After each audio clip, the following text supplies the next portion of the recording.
Brother good morning. Good morning sister. Om Shanti. Om Shanti. குஷியா இருக்கீங்களா?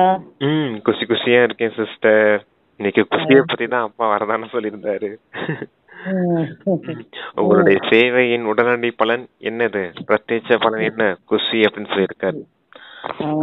அந்த பிரத்யட்ச பலனான குஷியங்கிற பழத்தை நீங்க சாப்பிடும் போதுதான் எவர் ஹெல்த்தியா இருப்பீங்க அப்படின்னு சொல்லியிருந்தாரு. சூப்பரா இருந்துச்சு வரதான அன்னைக்கு. Very good. அதே மனநிலையோட அப்படியே பாட மகா வாக்கியங்களை கேட்கலாமா? கேட்கலாம் சிஸ்டர். ஏதாவது இன்ஃபர்மேஷன் சொல்ல வேண்டியது இருக்கா? ஃப்ரீ இன்ஃபர்மேஷன் எல்லாரும் வீடியோ பார்க்கணும். தனிப்பட்ட முறையில தனித்தனி வீடியோ போடுறோம். ஒன்றும் சிம்பிளா எல்லாரும் புருஷார்த்தம் பண்றதுக்கு, ஈஸியா புருஷார்த்தம் பண்றதுக்கு. கண்டிப்பா அந்த வீடியோ எல்லாம் பார்க்கும் போதுதான் உங்களுக்கு புரியும் என்ன அப்பா முரளியில சொல்ல வராரு, எதெல்லாம் நம்ம பயிற்சியில கொண்டுட்டு வரணும் அப்படிங்கிறது. இன்னைக்கு கூட சொல்லியிருந்தாரு, இரவு நேரத்துல நீங்க 1/2 மணி நேரம் முன்னாடி 1/2 மணி நேரம் பாபா நினைவு வந்துடணும். ஆமா, நினைவு இருந்தா தான் உங்களுடைய மனநிலை நல்லா இருக்கும் அப்படின்னு சொல்லியிருந்தாரு. அதான் நம்ம வீடியோவா போட்டிருந்தோம். ஆனா இத படிச்சுட்டு நான் போடல, அதை போட்டுட்டேன். அதுக்கப்புறம் பாபா அப்படி சொல்றாருன்னா பாருங்களேன் எவ்வளவு சூப்பரா இருக்குதுன்னு. அதான் கண்டிப்பா பாக்கணும் எல்லாரும். சரி, ஓகே சிஸ்டர், ஆரம்பிங்க. 10/12/2024 காலை முரளி பாப்தாதா மதுபன். ஓம் சாந்தி. இனிமையான குழந்தைகளே, உங்களுடைய இந்த பாட்டுகள் சஞ்சீவனி மூலிகை ஆகும். இதை கேட்பதன் மூலம் மயக்க நிலை நீங்கிவிடும். பாட்டுகள்லாம் அந்த முரளி சொல்றாங்கன்னு நினைக்கிறேன்ப்பா. இல்ல சிஸ்டர், நம்ம முரளியில பாபா பாட்டு இருக்கு இல்லையா, பாபா சாங்ஸ் தனியா இருக்குது இல்லையா, அந்த பாட்டை சொல்றாங்க. அந்த பாட்டுகள் தான் என்னது, ஞான சஞ்சீவினி மூலிகை. அதை கேட்கும் போது என்னவாயிடுறீங்க, உங்களுடைய மயக்க நிலை மறைஞ்சு போயிடுது அப்படிங்கிறார். இத மேகநாதன் இந்திரஜித் ராவணனுக்கும் லட்சுமணனுக்கும் என்ன பண்ணிடுவான் அப்படின்னா, இந்த மாயையின் மயக்கத்தினால ஒரு அம்பு விட்டுருவான். அதனால 2 பேரும் மயக்கம் அடைஞ்சிருவாங்க. அதுக்கப்புறம் தான் அனுமான் போய் சஞ்சீவினி மூலிகையை தூக்கிட்டு வருவார். சஞ்சீவினி மலையை தூக்கிட்டு உங்களுக்கு அந்த மூலிகையை கொடுத்து மயக்கத்தை தெளிய வைப்பார். அது போல சொல்றாரு பாபா, இந்த பாட்டு தான் உங்களுக்கு ஞான சஞ்சீவினி மூலிகை அப்படின்னு. ஆமா, அதன் மூலம் இந்த மூலிகை மூலமா தான், அந்த பாட்டுகள் மூலமா தான் உங்களுடைய மயக்க நிலை மறைஞ்சு போயிடும் அப்படிங்கறத சொல்றாரு. அப்பா கேள்வி கேக்குறாங்க, மனநிலையில் தடுமாற்றம் ஏற்படுவதற்கான காரணம் என்ன? எந்த யுக்தியின் மூலம் மனநிலையை மிக நன்றாக வைத்துக் கொள்ள முடியும்? பதில், ஞான நடனம் செய்வது கிடையாது. வீண் விஷயங்களினால் தனது நேரத்தை வீணாக்கி விடுகிறீர்கள். அதனால்தான் மனநிலை தடுமாறி விடுகிறது. 2வது பாயிண்ட், மற்றவர்களுக்கு துக்கம் கொடுப்பதாலும் அது மனநிலையை பாதிக்கிறது. மனநிலை நன்றாக இருக்க வேண்டுமெனில் இனிமையானவர்களாக நடந்து கொள்ள வேண்டும். நினைவின் மீது முழு கவனம் இருக்க வேண்டும். இரவு தூங்குவதற்கு முன் குறைந்தபட்சம் 1/2 மணி நேரம் நினைவில் அமருங்கள். பிறகு அதிகாலையில் எழுந்து நினைவு செய்யுங்கள். அப்பொழுது மனநிலை நன்றாக இருக்கும் அப்படின்னு அப்பா 2 பதில் கொடுத்துருக்காங்க. ஞான நடனம் செய்யறதுனால நேரம் வீணா போகாது, வீண் விஷயங்களும் பண்றதுனால மனநிலை பாதிக்கும் அப்படின்னு சொல்றாங்க. அதான் மனநிலை மாற்றத்துக்கான சொல்றாரு. அதான் மனநிலை கெட்டு போறதுக்கான விஷயங்களை என்னென்ன செய்யறோம்ன்றதையும் சொல்றாரு, என்னென்ன சரி செய்யணும்ன்றதையும் சொல்றாரு. அதான் ஞான நடனம் ஆடணும் அப்படின்னா ஞான சிந்தனை செய்யணும். அதன் மூலமா மனம் குஷி அடையணும். அந்த நடனம் செய்யணும் நீங்க. ஆனா செய்யறது இல்லாம வீண் விஷயங்களை யோசிச்சுக்கிட்டு வீணான விஷயங்கள் பின்னாடியே போறீங்க. அதனாலதான் உங்க நேரமும் வீணாகுது. அதனாலதான் மனநிலையில மாற்றம் ஏற்படுது அப்படிங்கிறாரு. நீங்க அடுத்தவங்களுக்கு துக்கம் கொடுக்குறீங்க, எண்ணம் சொல் செயல் எதன் மூலமாவது துக்கம் கொடுத்தீங்க அப்படின்னா உங்க மனநிலை மாற்றம் ஏற்படும். அதுக்காகவாவது நீங்க இனிமையானவர்களா ஆகணும் அப்படிங்கிறாரு. எதுலையுமே துக்கம் கொடுக்க கூடாது, எல்லாத்துலயும் சுகம் கொடுக்கக்கூடியவங்களா இருக்கணும். அப்படின்னா தான் மனநிலை நல்லா இருக்கும். நினைவிற்கு முக்கியமா கவனம் கொடுக்கணும் அப்படிங்கிறாரு. நீங்க தூங்குவதற்கு முன்னாடி 1/2 மணி நேரம் தந்தை நினைவில் அமர்ந்து நினைவு செய்தீங்க அப்படின்னா அப்போ மனநிலை நல்லா இருக்கும், தூக்கமும் நல்லா வரும். நம்ம சொன்னோம் இல்லையா, கணக்கு வழக்கம் ஒப்படைக்கணும். கர்மேந்திரியங்கள் மூலமா என்னென்ன தவறு செஞ்சோம், எண்ணம் சொல் செயல் மூலமா, இல்ல 5 கர்மேந்திரியங்கள் 3 சூட்சுமேந்திரியங்கள் மூலமா என்னென்ன தவறுகள்லாம் செய்தோமோ அதெல்லாம் கணக்கு வழக்கெல்லாம் அப்பா கிட்ட ஒப்படைக்கணும்னு சொன்னோம் இல்லையா. அதான் யாருக்கும் துக்கம் கொடுத்தோமா கொடுக்கலையா, அப்படிங்கறதுலாம் சோதனை செய்யணும். அதுதான் நினைவு செய்யறது. அதெல்லாம் செக் பண்ணிட்டு அந்த தர்பாரை கூட்டி நம்ம சுயராஜ்ய அதிகாரியா இருந்து எது தவறு செஞ்சுச்சு, சரி இதெல்லாம் தவறு செஞ்சுட்டோம் இன்னைக்கு, நாளைக்கு இந்த தவறெல்லாம் நம்ம செய்யக்கூடாது, இதுல கவனம் வச்சு நம்ம அதை மாத்திக்கணும்னு சொல்லிதான் அந்த வீடியோ போட்டிருந்தோம். அதே தான் சொல்றாரு பாபா. யாருக்கும் துக்கம் கொடுக்க கூடாது, நினைவுல இருக்கணும், இரவு நேரத்துல அரை மணி நேரம் நினைவு செய்துட்டு தான் தூங்கணும் அப்படிங்கறத சொல்றாரு. அப்புறம் அதிகாலையில எந்திரிச்சும் அமிர்த வேலையில நினைவு செய்தீங்கன்னா உங்களுடைய மனநிலை நல்லா இருக்கும் அப்படிங்கறது சொல்றாரு. சூப்பரா இருந்துச்சு. சூப்பரா இருக்குது சிஸ்டர் ஆன்சர் கூட. பாடல் என் மனம் என்ற வாசலில் யார் வந்தது. ஓம் சாந்தி. இந்த பாட்டும் குழந்தைகளுக்காக பாபா உருவாகி இருக்கிறார். இதன் பொருளையும் குழந்தைகளை தவிர வேறு யாரும் அறிய முடியாது. இப்படிப்பட்ட நல்ல நல்ல பாட்டுக்களை வீட்டில் வைத்துக் கொள்ள வேண்டும் என்று பாபா பல முறை புரிய வைத்திருக்கிறார். வாழும் நிலை ஏற்படும் பொழுது இந்த பாட்டுக்களை கேட்பதன் மூலம் புத்தியில் உடனேயே இதன் பொருள் வந்துவிடும். பிறகு வாடிய நிலை நீங்கிவிடும். இந்த பாட்டுகளும் சஞ்சீவினி மூலிகையாகும். பாபா கட்டளையை கொடுக்கின்றார். ஆனால் சிலர் நடைமுறைப்படுத்துகின்றனர். எனது மற்றும் உங்கள் அனைவரின் உள்ளத்திலும் யார் வந்தது என்று இந்த பாட்டில் கூறுவது யார்? அவர் வந்து ஞான நடனம் ஆடுகின்றார். கிருஷ்ணர் கோபியர்களை நடனமாட வைத்தவர் கூறுகின்றனர். அவ்வாறு கிடையவே கிடையாது. இப்பொழுது பாபா கூறுகின்றார், சாலிகிராம் குழந்தைகளே அனைவருக்கும் கூறுகின்றார் அல்லவா, பள்ளிக்கூடம் என்றால் பள்ளிக்கூடம் தான், அங்கு கல்வி கற்றுத்தரப்படும். இதுவும் பள்ளிக்கூடமாகும். இது வரைக்கும் சொல்லிடுங்க பிரதர். அதான் அந்த பாட்டு தான் சொல்றாரு, மனம் என்ற வாசலில் வந்தது யார் அப்படின்னு என்றுதான் அந்த பாட்டோடைய முதல் வரி போல அதை சொல்றார் பாபா. இந்த பாட்டு தான் ஞான சஞ்சீவினி மூலிகை அப்படிங்கறத சொல்றாரு. இதை கேட்கும் போது உங்களுடைய மயக்க நிலை மறைஞ்சு போயிடுது அப்படின்றாரு. அங்க கோபியர்களை கிருஷ்ணர் நடனம் ஆட வைத்தார் அப்படின்னு தான் எழுதியிருக்காங்க சாஸ்திரத்துல. ஆனா சத்தியுகத்துல அப்படி அது ராஸ் பண்ணுவாங்க, அவங்களுடைய மனநிலை அப்படி ஒத்து போகும், அதனால அவங்க குஷியில டான்ஸ் பண்றாங்க. ஆனா அப்படிப்பட்ட விஷயங்கள் இல்ல, சாஸ்திரத்துல எழுதுனது போல இந்த விஷயங்கள் இல்ல. அவ கிருஷ்ணர் ஒன்னும் முரளி வாசித்து இப்படி டான்ஸ் பண்ண வைக்கல கோபியர்களை. இது உங்களுடைய நினைவு சின்னம். சிவபாபா தான் வந்து கொடுக்கக்கூடிய இந்த ஞான முரளியின் மூலமா உங்களுடைய மனநிலை டான்ஸ் ஆடுது, அந்த விஷயம் தான் அப்படின்ற சொல்றாரு. இதுவும் பள்ளிக்கூடம் தான். நமது உள்ளத்தில் யாருடைய நினைவு வருகிறது என்பதை குழந்தைகளாகிய நீங்கள் அறிவீர்கள். வேறு எந்த மனிதர்களின் புத்தியிலும் இந்த விஷயங்கள் கிடையாது. இந்த ஒரே ஒரு நேரத்தில் தான் குழந்தைகளாகிய உங்களுக்கு அவரது நினைவு இருக்கிறது. வேறு யாரும் அவரை நினைவு செய்வது கிடையாது. தந்தை கூறுகின்றார், நீங்கள் தினமும் என்னை நினைவு செய்தால் நல்ல தாரணைகள் ஏற்படும். நான் எப்படி கட்டளையிடுகிறேனோ அவ்வாறு நீங்கள் நினைவு செய்வது கிடையாது. மாயை உங்களை நினைவு செய்ய விடுவது கிடையாது. நான் கூறுவதன்படி நீங்கள் மிக குறைவாக நடக்கிறீர்கள், மேலும் மாயை கூறுவதன்படி அதிகம் நடக்கிறீர்கள். இரவு தூங்கும் பொழுது அரை மணி நேரம் மாயா பாபாவின் நினைவில் அமர வேண்டும் என்று பல முறை கூறியிருக்கின்றேன். கணவன் மனைவியாக இருந்து ஒன்றாக சேர்ந்து அமர்ந்தாலும் தனித்தனியாக அமர்ந்தாலும் சரியே, ஒரு தந்தை நினைவு இருக்க வேண்டும். ஆனால் மிகச் சிலரே நினைவு செய்கின்றனர். மாயை மறக்க வைத்து விடுகிறது. சொல்லிடுறது இல்ல சொல்லிடுறேன். நீங்க தந்தை கூறுவது படி குறைவா நடக்கிறீங்க, மாயை சொல்றது படி நிறைய நடக்கிறீங்க அப்படிங்கிறார். ஆமா ஆமா அந்த நிலை கரெக்டா சொல்றாரு பாருங்க. ஆமா ஆமா ஐயோ கடவுளே இல்ல, அவர் தான் கடவுள். ஆமா 63 பிறவியா சம்ஸ்காரம் மாயின் சம்ஸ்காரத்திலே மாட்டி இருக்கோம் இல்லையா, அதனாலதான் மாயின் வழிபடி நிறைய நடக்கிறீங்க, தந்தை கூறுவது குறைவா நடக்கிறீங்க அப்படிங்கிறார். குறிப்பா சொல்றாரு பாருங்க, நைட்ல தான் தந்தையை நினைவு செய்யணும் அப்படின்னு.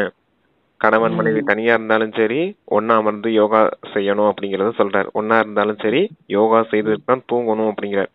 ஏன்னா அப்பதான் கனவுல வேற எந்த விகார சிந்தனையும் எதுவும் ஓடாது, தவறான சிந்தனையோ வீணான சிந்தனையோ ஓடாது. எல்லா கணக்குள்ளையும் நைட்டே அப்பாட்ட ஒப்படைச்சிட்டோம் அப்படின்னா முடிஞ்சு போச்சு இல்லையா. சரி இன்னைக்கு நாள் முடிஞ்சு போச்சு, நாளைக்கு நாளா பாத்துக்கலாம் அப்படின்ட்டு அப்ப நேத்தெல்லாம் என்ன தவறு செஞ்சோமோ அதெல்லாம் சரி செய்திருவேன் பாபா அப்படின்ட்டு அமிர்த வேலை காலைல எந்திரிக்கும் போது கூட என்ன ஞாபகம் வரும்னா, நேத்து இதெல்லாம் சொன்னோம் பாபா கிட்ட, இன்னைக்கு இதெல்லாம் செய்யணும், அப்ப இதெல்லாம் கவனம் கொடுக்கணும், காலையிலே ஒரு பிளான் பண்ணிடுவோம். வாய் மூலமா தவறு நடக்குதா, அப்ப வார்த்தைகளை எப்படி பேசணும் அப்படிங்கறத காலையிலேயே அப்பா கிட்ட பிளான் பண்ணிக்கிடுவோம். ஓ இப்படித்தான் பேசணும், அவங்க இப்படி பேசினாங்க, நான் இப்படி பேசினா சரியா இருந்திருக்கும் அப்படிங்கிறது காலையில ஞாபகம் வரும். அதுக்கு தான் சொல்றாரு.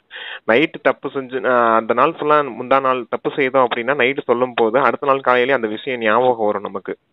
இதெல்லாம் கரெக்டா செஞ்சுக்கணும், செக் பண்ணி நைட்டு செக் பண்ணணும், காலையில அதை சேஞ்ச் பண்றதுக்கான பிளான் பண்ணணும், அவ்வளவுதான். அதுதான் யோகா. இதுதான் கரெக்டா பண்ணணும். தந்தை நினைவுல இருந்து ஆத்ம உணர்வுல இருந்து இந்த ஆத்மா பரமாத்மா டிராமா, அப்புறம் குணங்கள் சக்திகளை எப்படிலாம் பயன்படுத்தணும் காலைல பிளான் பண்ணிக்கிற விஷயம் அது. அதுக்காக சொல்றாரு பாபா, நீங்க நைட்டு நினைவு செய்யணும், காலையிலேயே அமர்ந்து நினைவு செய்யணும் அப்படிங்கிறாரு. வேற என்ன சார் சொன்னாரு? அவ்வளவுதான். தந்தை நினைவு இருக்க வேண்டும். மிகச்சிலரே நினைவு செய்கின்றனர், மாயை மறக்க வைத்து விடுகிறது. கட்டளைப்படி நடக்கவில்லை எனில் பதவி எப்படி அடைய முடியும்? பாபாவை அதிகமாக நினைவு செய்ய வேண்டும். பாபா, நீங்கள் தான் ஆத்மாக்களுக்கு தந்தையாக இருக்கிறீர்கள், அனைவருக்கும் உங்களிடம் இருந்துதான் ஆஸ்தி கிடைக்க வேண்டும். யார் முயற்சி செய்யவில்லையோ அவர்களுக்கும் ஆஸ்தி கிடைக்கும்.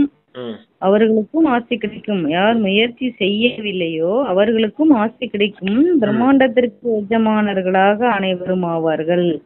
அனைத்து ஆத்மாக்களும் நாடகப்படி நிர்வாண தாமத்திற்கு வருவார்கள். எதுவும் செய்யாவிட்டாலும் அரை கல்பம் பக்தி செய்யலாம். ஆனால் எதுவரை நான் வழிகாட்டியாக வரவில்லையோ அதுவரை யாரும் திரும்பி செல்ல முடியாது, யாருக்கும் வழி தெரியாது. ஒருவேளை அறிந்திருந்தால் அவர்கள் பின்னால் அனைவரும் கொசு கூட்டத்தை போன்று சென்றிருக்க வேண்டும். மூலவதன் என்றால் என்ன என்பதையும் யாரும் அறியவில்லை. இது ஏற்கனவே உருவாக்கப்பட்ட நாடகம் என்பதை நீங்கள் அறிவீர்கள். இதைத்தான் திரும்பவும் நடிக்க வேண்டும். அதான் நீங்க நல்ல முயற்சி செஞ்சீங்க அப்படின்னா சத்தியுக திரேதாயுகத்துல நல்ல பதவி, உயர்ந்த பதவி அடைவீங்க. நீங்க எந்த வித முயற்சியும் செய்யலாட்டினாலும் பரவாயில்ல, உங்களுக்கு அதற்குரிய ஆஸ்தியும் கிடைக்கும். எங்க போவீங்க? சாந்தி தாமத்துக்கு, முக்தி தாமத்துல இருப்பீங்க அப்படின்னு சொல்றாரு. சத்தியுக திரேதாயுகத்துக்கு வரமாட்டீங்க, சொர்க்கத்துக்குள்ள வரமாட்டீங்க, முக்தி தாமத்துல மட்டும் இருப்பீங்க. மறுபடியும் அரை கல்பம் துவாபர யுகத்துல இருந்து கலியுகம் வரைக்கும் பக்தி மட்டும் செய்யறது மாதிரி ஆயிடும். ஏன்னா திரேதாயுகத்துல ஒரு பிறவி 2 பிறவி எடுப்பீங்க, அப்புறம் எடுத்துட்டு அப்புறம் துவாபர யுகத்துக்கு தானே வரணும். அப்புறம் மறுபடியும் 63 பிறவி பக்தி ஆரம்பிக்கணும். 63 பிறவி பக்தி செய்தாலும் உங்களுக்கு வழிகாட்டுதல் யார் மூலமா கிடைக்கும்? யாருமே உங்களுக்கு வழிகாட்டவே இல்லை. அப்படி யாராவது வழிகாட்டி இருந்தாங்கன்னா அவங்க பின்னாடி கொசு கூட்டம் போல போயிருப்பீங்க இல்லையா? அரை கல்பம் கழிச்சு தந்தை தான் சங்கம யுகத்துல மறுபடியும் உங்களை முக்தி தாமத்துக்கு அழைச்சிட்டு போகணும் அப்படிங்கறத சொல்றாரு. அப்ப 2மே இருக்குது, 2 ஆஸ்தி இருக்குது. உங்களுக்கு ஜீவன் முக்தி, சொர்க்கத்துக்கு போனாலும் போகலாம், எந்த முயற்சியும் செய்யாம இருந்தீங்கன்னா முக்தி தாமத்துக்கும் போகலாம் அப்படின்றத சொல்றாரு. ஆனா முக்தி தாமத்துக்கு மட்டும் போறது, சொர்க்கத்துக்குள்ள போகாம இருக்கிறது, அது கூட பாக்கியத்தின் இழப்பு தானே அப்படின்னு சொல்றாரு அப்பா.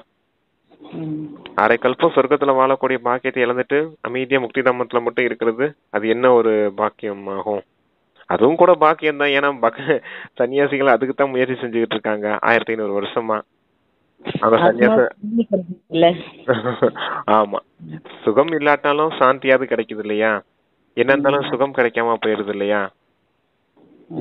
சரி சொல்றேன். சரி, ஓகே சார். இப்பொழுது பகலில் கர்மயோகியாகி தொழிலில் ஈடுபட்டு விடுங்கள். சமையல் போன்ற அனைத்து காரியங்களையும் செய்ய வேண்டும். உண்மையில் கர்ம சந்நியாசம் என்று கூறுவதும் தவறாகும். காரியம் செய்யாமல் யாரும் இருக்க முடியாது. கர்ம சந்நியாசி என்று பொய்யான பெயர் வைத்து விட்டனர். ஆக பகல் பொழுதில் காரியங்கள் செய்யுங்கள். இரவு மற்றும் அதிகாலையில் தந்தையை நல்ல முறையில் நினைவு செய்யுங்கள். யார் இப்பொழுது தன்னுடையவர்களாக ஆகி இருக்கிறாரோ அவரை நினைவு செய்தால் உதவியும் கிடைக்கும், இல்லையெனில் கிடைக்காது. செல்வந்தர்களுக்கு தந்தையினுடையவர்களாக ஆவதற்கான இதயமே இருக்காது எனும் பொழுது பதவியும் கிடைக்காது. நினைவு செய்வது மிகவும் எளிதாகும். அவர் நமது தந்தை, ஆசிரியர், குருவாக இருக்கின்றார். இந்த உலக சரித்திர பூகோளம் எவ்வாறு திரும்பவும் நடைபெறுகிறது என்ற முழு ரகசியத்தையும் நமக்கு கூறுகிறார். தந்தையை நினைவு செய்ய வேண்டும், தரிசன சக்கரத்தை சுற்ற வேண்டும். அனைவரையும் திரும்பி அழைத்து செல்லக்கூடியவர் தந்தை மட்டுமே ஆவார். இப்படிப்பட்ட சிந்தனைகள் செய்ய வேண்டும். இரவு தூங்கும் பொழுதும் இந்த ஞானம் சுற்றி கொண்டே இருக்க வேண்டும். அதிகாலையில் எழுந்திருக்கும் பொழுது இதே ஞானம் நினைவில் இருக்க வேண்டும். பிராமணர்களாகிய நாம் தான் தேவதைகளாக, சத்திரியர்களாக, வைசிய சூத்திரர்களாக ஆகிறோம். பிறகு மீண்டும் பாபா வருவார், மீண்டும் நம் சூத்திர நிலையிலிருந்து பிராமணர்களாக ஆவோம். பாபா சொல்லிருங்களா பிரதர்? பகல் நேரத்துல கர்ம யோகியா இருந்து கர்மம் செய்யணும் நீங்க. ஏன்னா கர்ம சேத்திரத்துல இருக்கீங்க. கர்ம சந்நியாசம் அப்படிங்கறதெல்லாம் விஷயமே கிடையாது அப்படிங்கிறாரு. கர்மா செய்துட்டு தான் இருக்கணும். கர்மா செய்தாலும் நீங்க யோகியா இருக்கணும் அப்படிங்கிறாரு. கர்மா செய்வது உடல் தானே செய்து. நீங்க யோகி நிலையில நான் செய்விப்பவன், இந்த கர்மேந்திரியங்களான உடல் செய்யக்கூடிய வேலைக்காரன் அப்படிங்கிற நினைவுலயே செய்தீங்கன்னா அதுதான் என்ன அர்த்தம்? கர்மயோகின்னு அர்த்தம். இப்ப பகல் நேரத்துல நீங்க கர்மயோகியாய் கர்மம் செய்யுங்க. இரவு நேரத்துல தனிமையில இருக்கும் போது தனிமையில இருந்து தந்தை நினைவு செய்யுங்க. கூடவே ஞான சிந்தனையும் செய்யணும் அப்படிங்கிறார். ஞானம் என்ன சொல்லியிருக்காரு? இந்த சுய தரிசன சக்கரமான 84 பிறவிகளின் சக்கரம், படைப்பவர் மற்றும் படைப்பினுடைய ரகசியம், இந்த டிராமாவுடைய முதல் இடைக்கடை ஞானம், இதெல்லாம் சிந்திக்கணும் அப்படின்னு சொல்றார். சிந்தனை செய்யும் போதுதான் குஷி ஏற்படும். நைட்டு எதை சிந்திக்கிறீங்களோ அது பகல் நேரத்துலயும் காலையில அமிர்த வேலை எந்திரிக்கும் போதும் ஞாபகம் வரும் அப்படிங்கறத சொல்றாரு. பாபா திரிமூர்த்தியாக, திரிகாலதர்ஷியாக, திரிநேத்ரியாகவும் இருக்கின்றார்.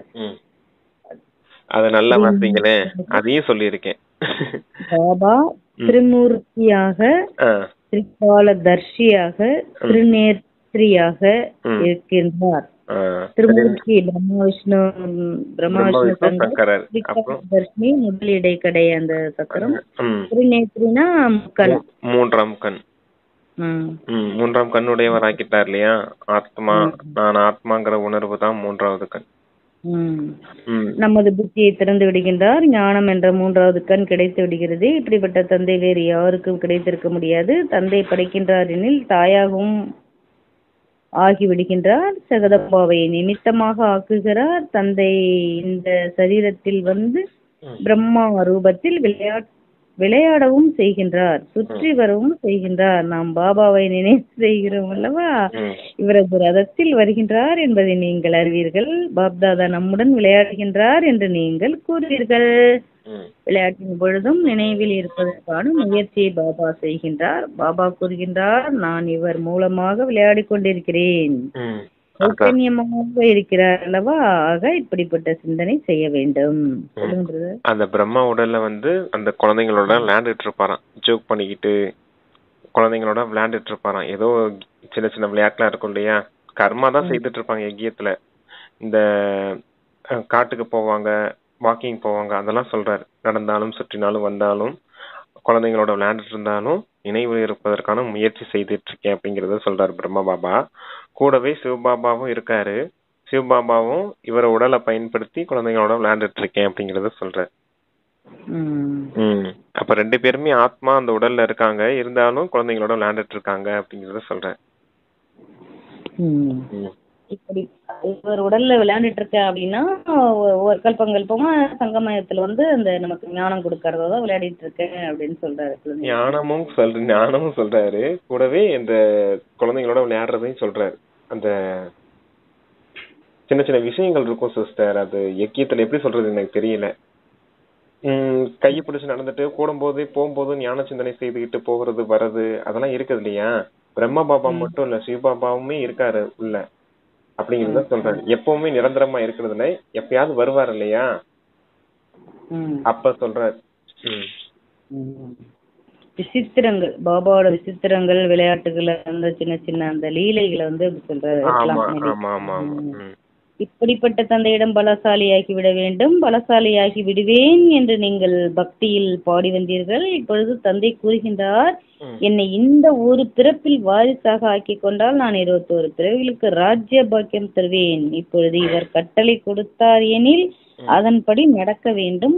அதுவும் எப்படி பார்க்கின்றாரோ அப்படி கட்டளை இடுகிறார். கட்டளைப்படி நடப்பதன் மூலம் பற்றுதல்கள் நீங்கிவிடும். ஆனால் பயப்படுகிறீர்கள்.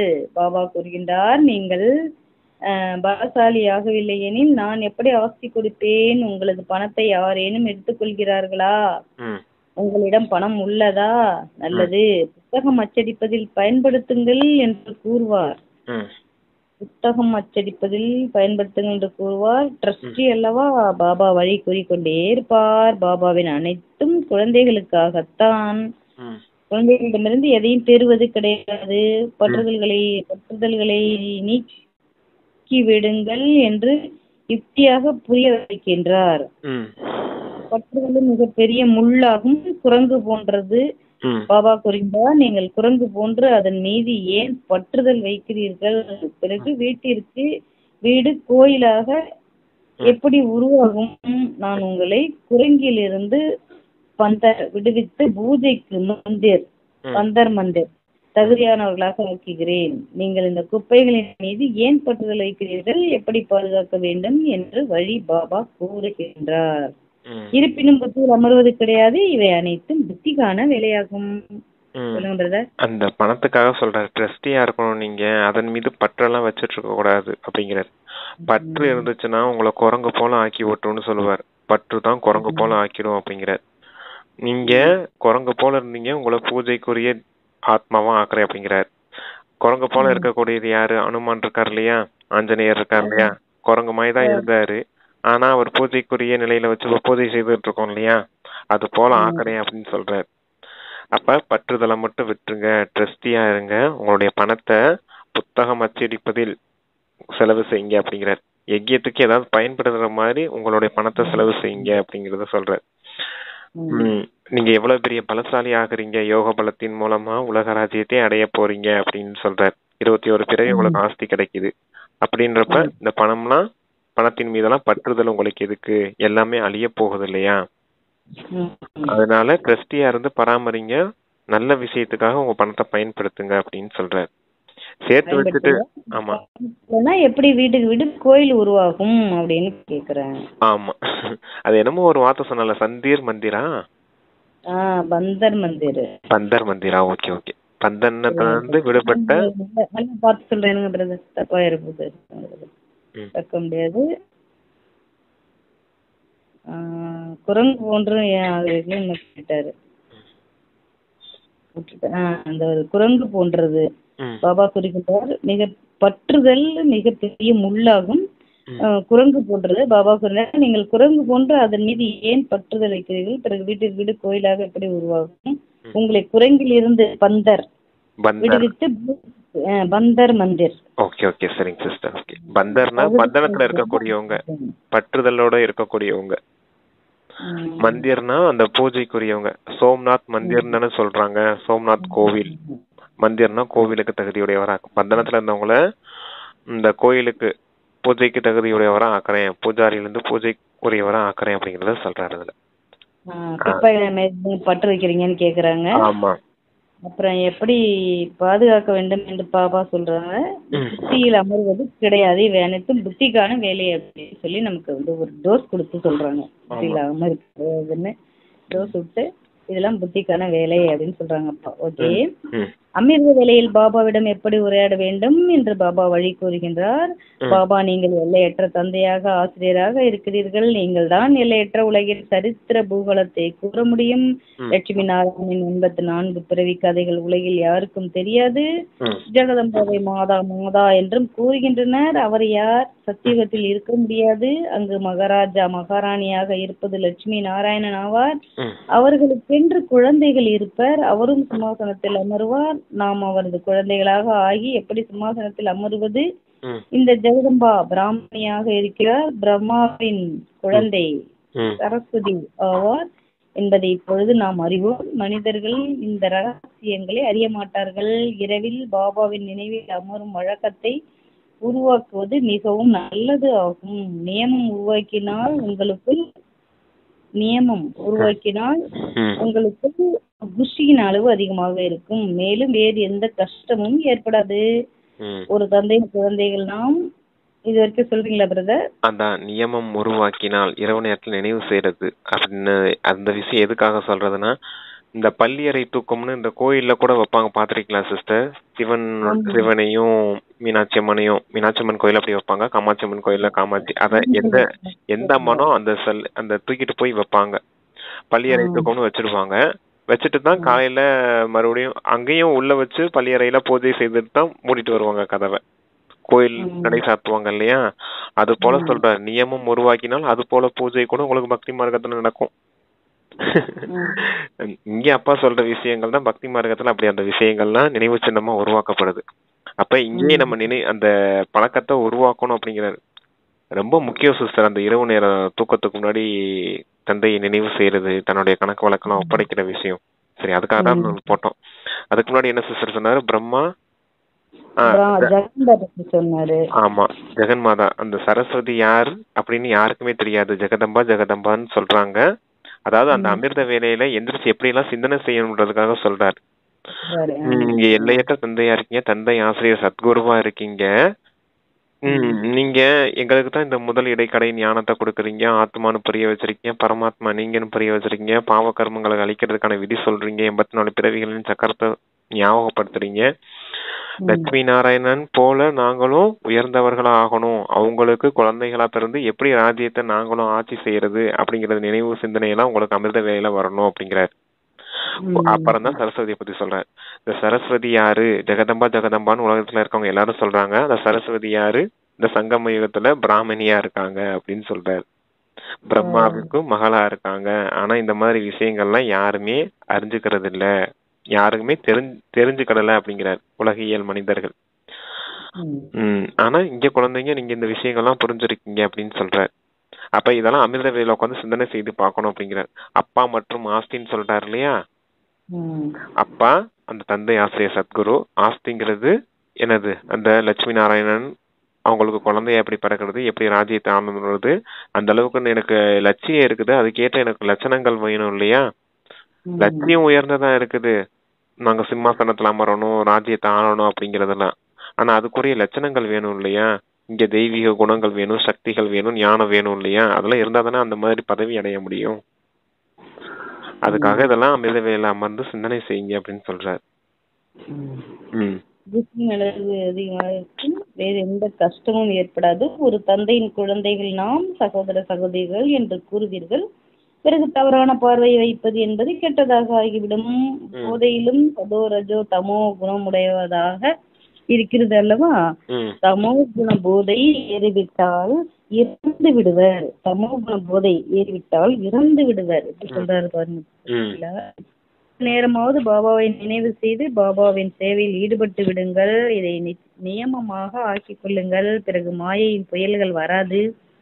அந்த போதை நாள் முழுவதும் இருந்து கொண்டே இருக்கும். மேலும் மனநிலை மிக தெளிவாகிவிடும். யோகாவிலும் லைன் தெளிவாகிவிடும். இத மறுபடி படிக்கிட்டான் பிரதர், இல்ல புரியுதுங்களா? இல்ல படிங்க சிஸ்டர் இன்னொரு முறை கூட. பிறகு மாயையின் புயல்கள், அதாவது நேரமாவது சிறிது நேரமாவது பாபாவை நினைவு செய்து பாபாவின் சேவையில் ஈடுபட்டு விடுங்கள். இதை நியமமாக ஆக்கிக் கொள்ளுங்கள். பிறகு மாயையின் புயல்கள் வராது. அந்த போதை நாள் முழுவதும் இருந்து கொண்டே இருக்கும். மேலும் மனநிலை மிக தெளிவாகிவிடும். யோகாவிலும் லைன் தெளிவாகிவிடும். இப்படிப்பட்ட பாடல்களும் மிக நன்றாக இருக்கிறது. பாடல்களை கேட்டுக்கொண்டே இருந்தால் ஆட ஆரம்பித்து விடுவீர்கள். புத்துணர்வு அடைந்து விடுவீர்கள். 2, 4, 5 பாடல்கள் மிக நன்றாக இருக்கின்றன. ஏழைகளும் பாபாவின் இந்த சேவையில் ஈடுபட்டு விட்டால் அவர்களுக்கு மாளிகை கிடைத்துவிடும். சிவபாபாவின் களஞ்சியத்தில் இருந்து அனைத்தும் அடைய முடியும். சேவாதாரிகளுக்கு பாபா ஏன் கொடுக்க மாட்டார்? சிவபாபாவின் களஞ்சியம் நிறைந்திருக்கிறது. ஆமா, இப்ப நமக்கு கூட குஷி வருது இல்லையா? நமக்கு சேவை செய்துட்டு இப்ப முரளி கிளாஸ் முடிச்சுட்டு கட் பண்ணிட்டு போறோம் அப்படின்னா அந்த போதை இருந்துகிட்டே இருக்குது பாத்தீங்க இல்லையா? நாள் முழுக்க காலையில என்ன படிச்சோம், என்ன சொன்னோம் அப்படிங்கறது ஞாபகம் வந்துகிட்டே இருக்கு இல்லையா? அதனாலதான் அப்ப சொல்றாரு, சேவையில ஏற்படுற அந்த குஷி, அந்த போதை உங்களுக்கு நாள் முழுக்க இருக்கும் அப்படின்றதுக்காக சொல்றாரு. யோகா பண்ணும் போது கூட புத்தி தெளிவா இருக்கும் அப்படிங்கிறாரு. ஏன்னா ஞானம் அப்படி சொல்லியிருக்காரு. அப்ப யோகா பண்ணும் போது தந்தை கிட்ட புத்தி அணைஞ்சுக்கிட்டே இருக்கும் இல்லையா? அதுக்காக உங்களுடைய புத்தியின் லைன், யோகத்தின் அந்த லைன் கூட தெளிவா இருக்கும் அப்படின்னு சொல்றாரு. அதுக்கு முன்னாடி என்ன சிஸ்டர் சொன்னாரு? போதையில கூட 3 விதமான போதை இருக்குது அப்படின்னு சொன்னாரு. சத்துவரஜ தமோ போதை. தமோ குணமான போதை உங்களை வீழ்த்தி விடும் அப்படின்னு சொல்றாரு. இங்க எல்லாரையும் சகோதர சகோதரின்னு பார்க்கணும். இருந்தாலும் உங்களுக்கு குற்ற பார்வை இருக்குதுன்னா அது தமோ குண போதை இல்லையா அப்படின்னு சொல்றாரு. 5 விகாரங்களுக்கு உட்பட்டு செய்யறதுதான் அந்த சுகங்களை அடையிறது. கீழான சுகங்கள், அத்தீந்திரிய சுகங்கள்ன்றது சத்துவ பிரதான போதை. கீழான இந்திரிய சுகம்ன்றது தமோ குண போதை அப்படின்றது சொல்றாரப்பா. இப்ப உங்களை தமோ குணத்துல இருந்து தமோ பிரதான நிலையில இருந்து சத்தோ பிரதான நிலைக்கு உயர்த்துறது தானே வந்திருக்காரப்பா. நீங்க எப்படிப்பட்ட சுகங்கள் அடையணும், ஆனா கீழான சுகங்களை இன்னும் அடையிறதுக்கான முயற்சி அப்படிங்கிறது அந்த மாயை உங்களை செய்ய வச்சுக்கிட்டே இருக்குது அப்படின்னு சொல்றாரு. அப்ப இந்த பார்வையை திருத்திக்கோங்க, உங்களுடைய உணர்வுகள் இப்படி இருக்கணும் அப்படின்றதுக்காக சொல்றாரு. சரிங்க சிஸ்டர். சிவபாபாவின் களஞ்சியம் நிறைந்திருக்கிறது.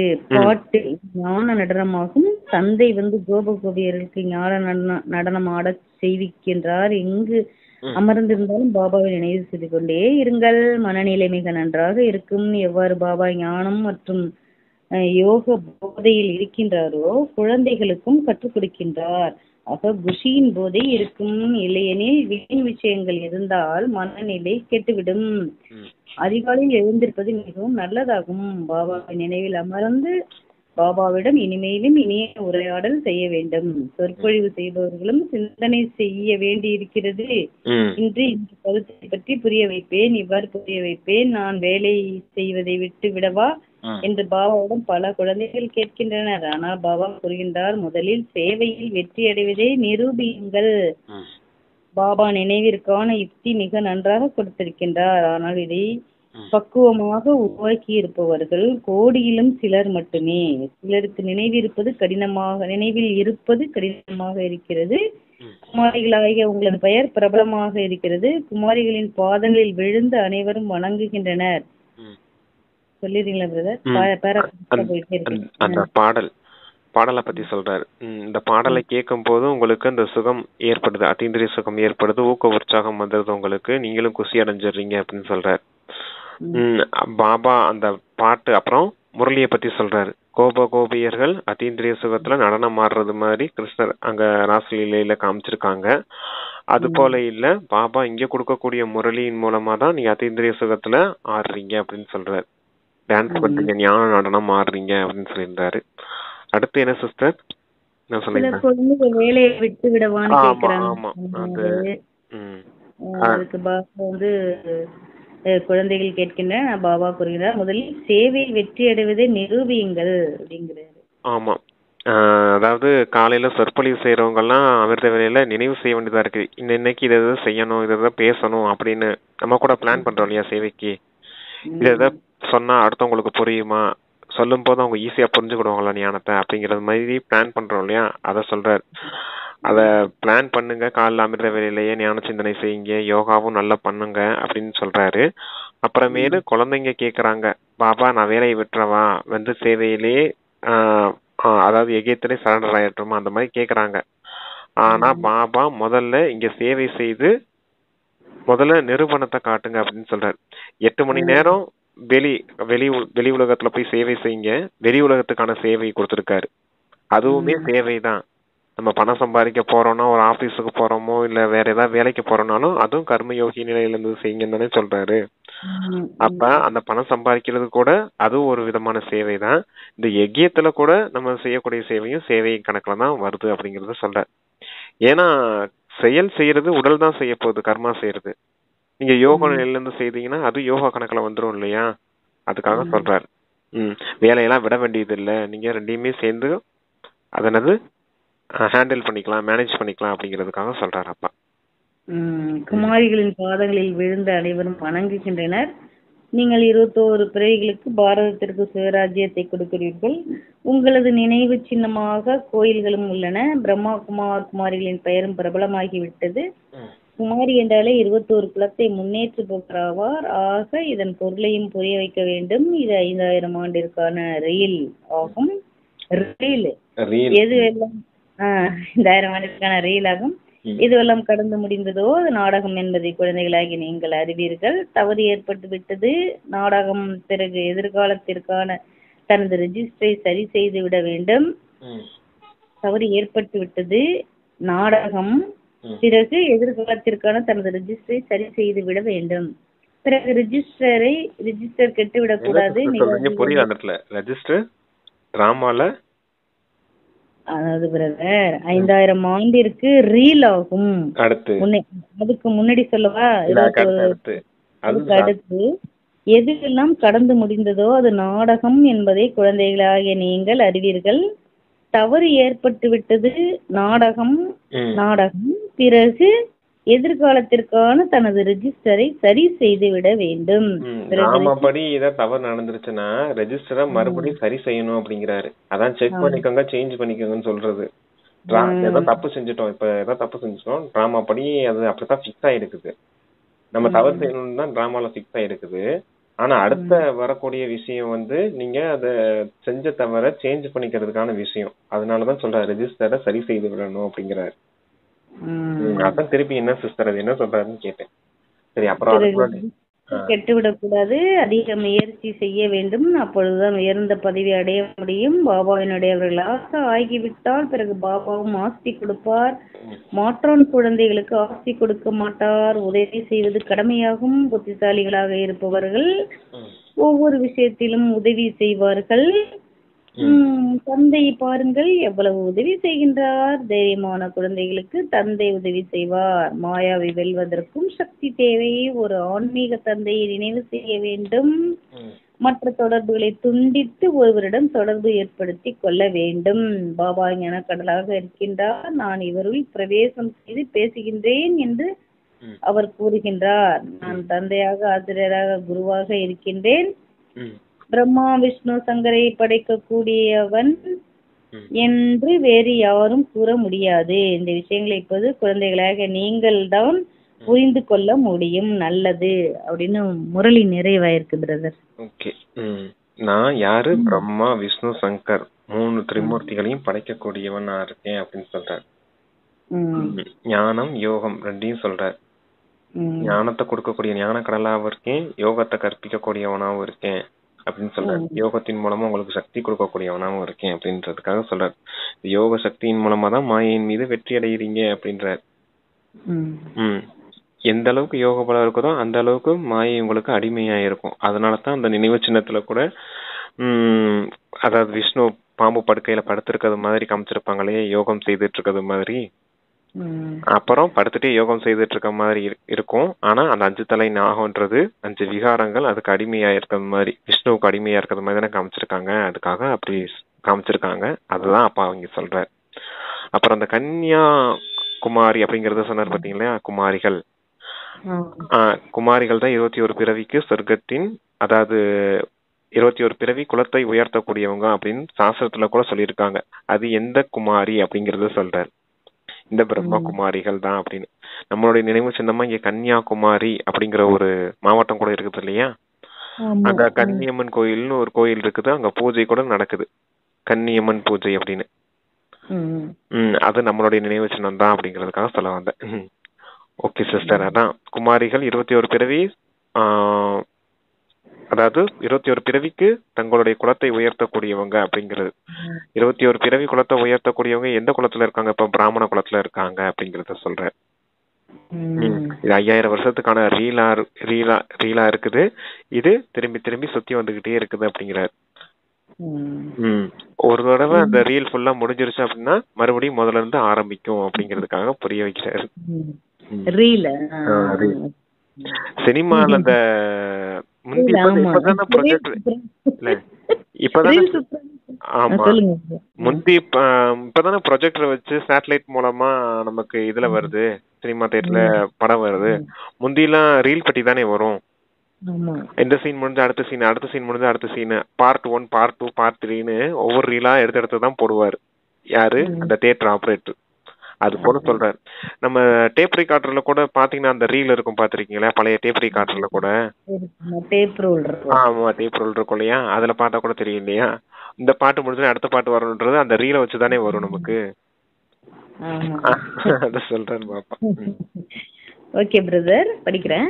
இனிமேலும் இனிய தேடி கண்டெடுக்கப்பட்ட செல்ல குழந்தைகளுக்கு தாயும் தந்தையுமான பாப்தாதாவின் அன்பு நினைவுகள் மற்றும் காலை வணக்கம். ஆன்மீக குழந்தைகளுக்கு ஆன்மீக தந்தையின் நமஸ்தே. நமஸ்தே. தாரணைக்கான முக்கிய சாரம். முதல் பாயிண்ட், பழைய குப்பைகளின் மீது பற்றுதல் வைக்காதீர்கள். தந்தையின் கட்டளைப்படி நடந்து பற்றுதல்களை அழித்து விட வேண்டும். ட்ரஸ்டியாக இருக்க வேண்டும். 2வது பாயிண்ட், இந்த கடைசி பிறவியில் பகவானை தனது வாரிசாக ஆக்கி அவரிடத்தில் பலியாகி விட வேண்டும். அப்பொழுதுதான் 21 பிறவிகளுக்கான ராஜ்ய பாக்கியம் கிடைக்கும். தந்தையை நினைவு செய்து சேவை செய்ய வேண்டும், போதையில் இருக்க வேண்டும், ரிஜிஸ்டர் கெட்டுவிடக் கூடாது என்பதில் கவனம் செலுத்த வேண்டும். அதான் எல்லாம் சொல்லிட்டு சிஸ்டர். அதெல்லாம் அந்த சொல்லியாச்சு. அந்த குழந்தையாக்கி அந்த ட்ரஸ்டியா இருக்கணும் அப்படின்றது மட்டும் சொல்ல நினைக்கிறேன். பகவான தன்னுடைய குழந்தையாக்கிக்கணும், தனது வாரிசாக ஆக்கி அவரிடத்தில் பலியாகி விட வேண்டும். அப்பொழுது ஒரு பெருமைக்கான ராஜ்ய பாக்கியம் கிடைக்கும் அப்படின்னு அப்பா சொல்றாங்க. ஆமா, அவரோட தன்னுடைய குழந்தையாக்கி கொள்ளணும் அப்படின்னா, இப்ப நம்ம கிட்ட ஏதாவது சொத்து பத்தெல்லாம் இருக்குதுன்னு வச்சுக்கோங்க, நம்ம குழந்தைங்க பேர்லாம் எழுதி வச்சுட்டு போவோம். அது போல சொல்றாரு, உங்ககிட்ட இருக்க ஆஸ்தி என்ன இருக்குது, உடல், மனம், பணம் இருக்கு இல்லையா, அது எல்லாம் ட்ரஸ்டியா இருந்து பராமரிங்க, எல்லாத்தையும் தந்தைக்காக பலியே ஆக்கிடுங்க அப்படிங்கறத சொல்றாரு. எல்லாத்தையும் தந்தைக்காக பலியாக்கிட்டீங்க அப்படின்னா தந்தை கிட்ட இருந்து உங்களுக்கு 21 பிறவிக்கு ஆஸ்தி கிடைக்கும் அப்படிங்கிறார். பலியாக்குறதுனா மொத்தமா கொண்டு போய் அப்பா கிட்டே எதிரே சரண்டர் பண்ணிடுறது கிடையாது. சூட்சமத்துல அப்பா கிட்ட எல்லாத்தையும் ஒப்படைச்சிடுது. என்னது கிடையாது எதுவுமே, நான் வெறும் ஆத்மா மட்டும்தான், சரியா, மற்ற எல்லாமே உங்களுடையதான் பாபான்னு அப்பா கிட்ட ஒப்படைக்கிறது அந்த விஷயம்தான். ஆனா இந்த உடலையும் ட்ரஸ்டியா இருந்து அதுக்கு சாப்பாடு கொடுக்கணும், அதெல்லாம் பார்க்கணும் இல்லையா. அப்ப ட்ரஸ்டியா இருந்து பராமரிங்க, இது அப்பாவுடைய பொருள், எனக்கு கடனா கொடுத்துருக்காரு, அதை பயன்படுத்திக்கிட்டு இருக்கேன். இந்த பணம் கொடுத்துருக்காரு, அதுவும் என்னது கிடையாது, அவருடையதான், அவர் கொடுத்துருக்காரு, அதை வச்சு நான் ஏதோ சேவை செய்துட்டு இருக்கேன். உடல் ரீதியான சேவையோ இல்லாட்டினா எகிய ரீதியான சேவையோ, ஆனா இது என்னது கிடையாது அப்படிங்கிற அந்த உணர்வை மட்டும் எடுத்துருங்க. அது பாபாவுடையது அப்படிங்கிறது மட்டும்தான் தந்தைக்கு முழுமையா பலியாக்குறது. புரிஞ்சதா சிஸ்டர் என்ன சொல்றேன்னு? புரியுது. என்னது கிடையாது, எல்லாமே பாபாவுடையது, நான் வெறும் ஆத்மா மட்டும்தான் அப்படிங்கிறது தான் ட்ரஸ்டி நிலையில இருக்குது. நான் வெறும் கருவி தான் அப்படிங்கிறது தான், செய்பவர் செய்விப்பவர் பாபா தான் அப்படிங்கிற நினைவுல இருக்கும் போதுதான் உங்களுக்கு 21 பிறவி சொர்க்கத்தின் ஆஸ்தி கிடைக்கும் அப்படிங்கிறார். அப்பா வரதானம் கொடுக்கறாங்க. பிரத்யட்ச கண்கூடான பலன் மூலமாக அதீந்திரிய சுகத்தின் அனுபவம் செய்யும் சுயநலமற்ற சேவாதாரி ஆவீர்களாக. சத்யுகத்தில் சங்கமயுகத்தின் கர்மத்திற்கான பலன் கிடைக்கும். ஆனால் இங்கு தந்தையினுடையவர் ஆகிவிடும் பொழுது பிரத்யட்ச பலன் ஆஸ்தியின் ரூபத்தில் கிடைக்கிறது. ஆனால் இங்குன்னா இப்ப சங்கமயத்தை சொல்றாங்களா, இங்கு தந்தையினுடையவர் ஆகிவிடும் பொழுது பிரத்யட்ச பலன் ஆஸ்தியின் ரூபத்தில் கிடைக்கின்றது. சேவை செய்தீர்கள், சொல்லுங்க பிரதர். இல்ல வாசிங்க சிஸ்டர், நான் சொல்றேன். சேவை செய்தீர்கள், மேலும் சேவை செய்வதன் கூடவே மகிழ்ச்சி கிடைத்து விட்டது. யார் நினைவில் இருந்து சுயநலமற்ற உணர்வுடன் சேவை செய்கிறார்களோ அவர்களுக்கு சேவையின் பிரத்யட்ச பலன் அவசியம் கிடைக்கின்றது. பிரத்யட்ச பலன்தான் பசுமையான பழம், அதாவது பலன் ஆகும். அது எவர் ஹெல்த்தி என்றும் ஆரோக்கியமுடையவர்களாக ஆக்கி விடுகிறது. யோகத்துடன் கூடிய சரியான யதார்த்தமான சேவையின் பலனாவது மகிழ்ச்சி, அதீந்திரிய சுகம் மற்றும் டபுளைட் லேசான மற்றும் ஒளியின் அனுபவம் ஆகும். பரிசுத்தபத்தி சொல்றாங்க. ஆமா, சத்தியுகத்துல உங்களுக்கு இந்த சங்கம் யுகத்துல நீங்க என்னென்ன கர்மா செய்தீங்களோ அதற்கான பலன் கிடைக்கும்.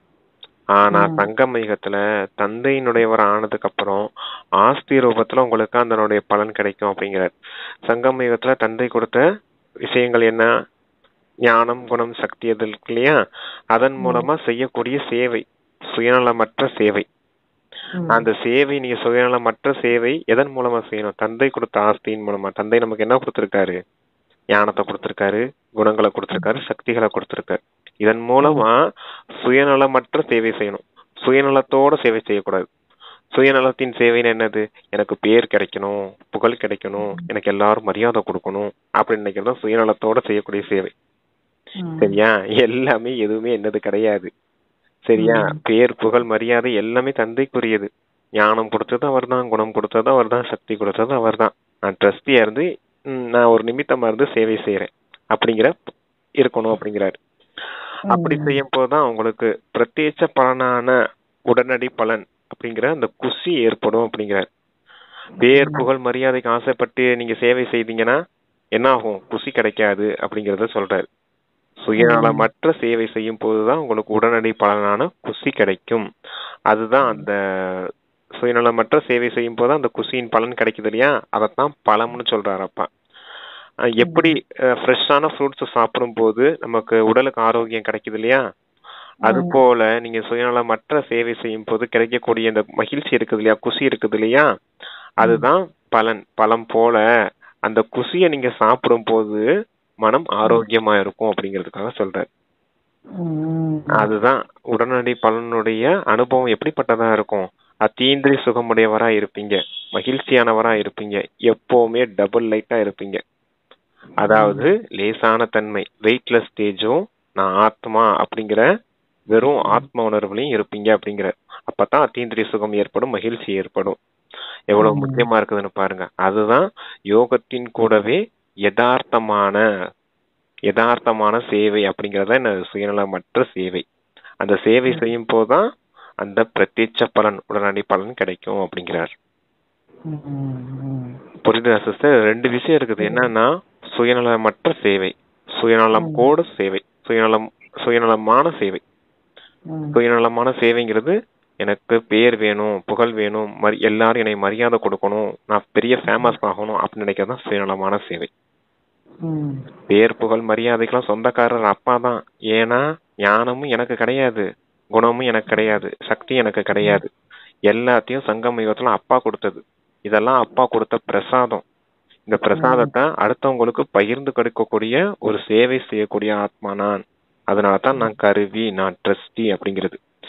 எங்க அந்த நிமித்த பாவனை இருக்குதோ அங்கதான் பணிவுத்தன்மை இருக்கும்.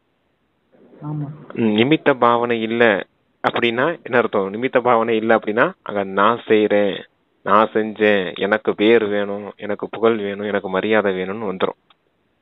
நான் செய்தேங்கிறது அகங்காரம் இல்லையா, எனக்கு பேர் வேணும்னு நினைக்கிறது பேராசை இல்லையா, எனக்கு புகழ் வேணும்னு நினைக்கிறது பற்று, எனக்கு மரியாதை கொடுக்கணும்ன்றது அபிமானம். எல்லா விகாரமும் சேர்ந்தே வந்துருச்சு பாத்தீங்களா. அப்ப நீங்க செய்தது பேர் சேவை கிடையாது, நல்ல மாயைக்கு வசமாயி ஏதோ ஒண்ணு சுயநலத்தோட செஞ்சு வச்சிருக்கீங்க அப்படின்னு சொல்லுவார். இதுக்கெல்லாம் நான் பலன் கொடுக்க முடியாது, நான் சொன்ன யதார்த்தமான ரீதியில செய்யக்கூடிய சேவைக்கு தான் நான் பலன் கொடுப்பேன் அப்படிங்கிறார் அப்பா.